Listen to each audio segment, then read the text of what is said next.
வணக்கம், எனது சேனலுக்கு வருக. ஏகாதசி என்பது இந்து நாட்காட்டியில் ஒரு முக்கியமான நாளாகும். ஒவ்வொரு சந்திரபக்ஷத்தின் 11வது நாளில் ஏகாதசி ஒரு மாதத்திற்கு 2 முறை கொண்டாடப்படுகிறது. இந்த நாட்கள் சந்திரனின் வளர்பிறை சுக்லபக்ஷ மற்றும் குறைந்து வரும் கிருஷ்ணபக்ஷ கட்டங்களுடன் தொடர்புடையது. ஏகாதசி படைப்பின் ஆதாரமான விஷ்ணுவுக்கு அர்ப்பணிக்கப்பட்டுள்ளது. மேலும் பிரார்த்தனை, தியானம் மற்றும் விரதம் போன்ற ஆன்மீக நடைமுறைகளுக்கு மிகவும் மங்களகரமானதாக கருதப்படுகிறது. ஏகாதசி என்ற சொல் சமஸ்கிருத வார்த்தைகளான ஏக் 1 மற்றும் தாஷி 10 என்பதிலிருந்து பெறப்பட்டது, அதாவது 11ஆம் நாள். ஏகாதசி அன்று விரதம் இருப்பது ஆன்மீக மற்றும் அறிவியல் கொள்கைகளில் வேரூன்றிய ஒரு பண்டைய பாரம்பரியமாகும்.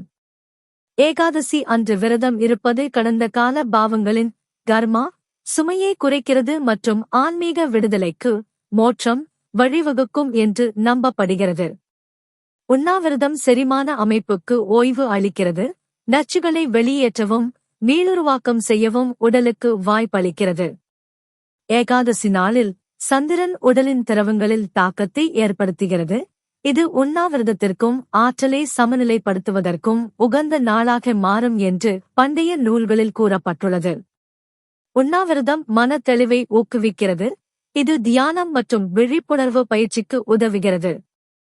வெவ்வேறு நபர்கள் தங்கள் உடல்நிலை மற்றும் ஆன்மீக இலக்குகளுக்கு ஏற்ப வெவ்வேறு வழிகளில் ஏகாதசி விரதத்தை கடைபிடிக்கின்றனர். இது பக்தி, ஆரோக்கியம் மற்றும் சுய ஒழுக்கம் ஆகியவற்றை உள்ளடக்கிய ஒரு முழுமையான நடைமுறையாகும்.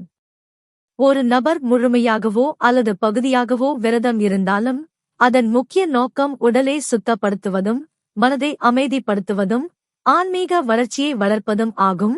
இதன் மூலம் தெய்வீக அருள் மற்றும் பிரபஞ்ச தாளங்களுடன் இணக்கத்தை அடைகிறது. 2025ஆம் ஆண்டின் அனைத்து ஏகாதசிகளின் பட்டியல் மற்றும் அவற்றின் முக்கியத்துவம் கொடுக்கப்பட்டுள்ளது.